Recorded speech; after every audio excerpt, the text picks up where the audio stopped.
You're right, Anthony. Thanks for seeing me. It's wicked to finally meet you.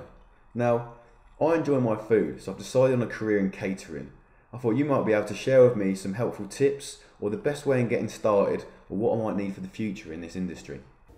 Well, it depends which part of the catering industry you want to go into, of course. It's a massively diverse industry, you know, whether you're going in the independent restaurant sector, hotel sector, whether you're going into canteen work, canteen cooking, you know, hospitals, prisons, whatever. There's loads of jobs out there. Oh, that's good. We're desperate for staff. So you're going to have no problem getting a job as long as you show one or two things. Yeah? Passion. If you're going to go into the cooking sector, we want passion. We want you to believe. You may not be very good at this stage, but if you believe you can be good, that is what we're looking for. We're looking for commitment. It's no good jumping from job to job. You know, you've got to try and stick with it. Build up a good CV, because it's going to be invaluable to you in your future. When you go for other jobs in other parts of the world, other parts of the country, having a good CV where you can be seen to stick with the job, not rushing from job to job to job, that will be invaluable. Yeah. Now, the other thing you've got to do, of course, is some training. Now, for me, as a restaurateur, I would prefer you came to work in my restaurant as a rookie. Just came to work. Just, you know, you start on very small tasks, build yourself up. But what I would suggest is you do a day release course at a college, which is government funded. You'll learn all your skills. If you were to do a full-time course in that college, which some chefs may suggest, by the way, Really? you will learn the skills and you'll learn how to cook, but you won't build up that energy, that enthusiasm you need for a restaurant, the speed. Then so many chefs, once they've done a course, go into the industry and they get lost because it's so frenetic, so fast, and they walk away and they've lost 2 years hard work.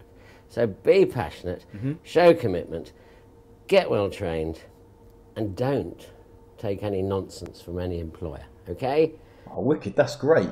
So, if I wanted to go into the restaurant trade, is an apprenticeship the best way? You know, who's going to do it for me? Do I have to speak to the hotel, or can I do it through the college?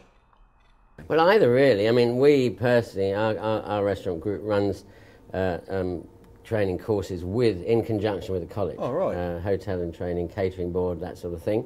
That's the best way to go. Really? You can go to a college, and they will also organise it. If you say you've got a job, you need the job first, which is not always easy to get jobs. But I have to say, in this day and age, the catering industry, of all the employers out there, is always looking for staff. It's not on the decline. We're not shedding staff. We're trying to take on staff.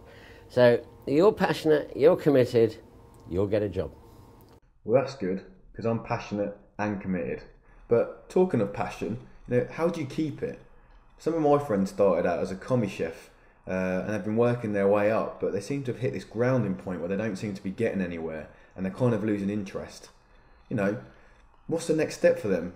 Is it management or is it just perseverance? Well, it's not like it was in the old days. I mean, the head chefs were rarely under 50. Now you get head chefs in their mid-20s, Really? early 20s in some cases. So if you've got two options. You can work in, say, a Gordon Ramsay restaurant. Stick it for a year. Just stick it. You'll have to. It's good for your CV. Then you've got my sort of restaurant, slightly less poncy, you know, more about ingredients, learning a bit about ingredients. Then you may go into a hotel where the hours tend to be easier, but you will only concentrate on one section of a menu. If you go into restaurants, you'll concentrate on all sections of the menu. You'll start off on starters, of course, hot and cold, but you'll then go on the main course. So you do everything in a restaurant, where in a hotel, it's very definitive areas of work. So you might be in the pastry section, you might be on the fish section, the sauce section. You can only get so far in one organisation. You know, once you become head chef, or once you become sous chef and you know the head chef's not going to leave, maybe it's time to move. But as long as you've had a period of time when you're proud of the work you've done, you've built up a good relationship with the employer won't be bitter if you leave. They'll give you a good reference. Really? And say, listen, one day you might come back to us, but I can see you're frustrated. You need to move on. You need to keep the passion going.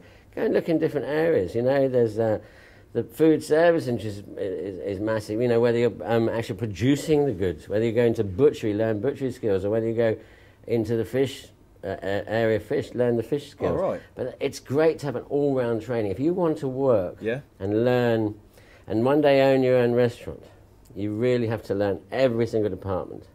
And it's important sometimes. I get my chefs, and it's not always the best thing to do, but I get my chefs to go out on the floor and actually serve some of the customers. And that builds their confidence skills as well, because cooking, as is in life really, is all about confidence. I love cooking and preparing food. It comes naturally. But what about business? You know, you have your own restaurant, so you must have had to have some kind of business training, or did you just learn this and pick it up as you became more successful? Well, I did it back to front. My grandmother refused to let me become a chef because she said, darling, people downstairs do that sort of thing. She was quite posh. But actually, I did a management degree in hotel and catering management. And then I've always loved cooking, so I wanted to do that. But learning those skills definitely did me a favour.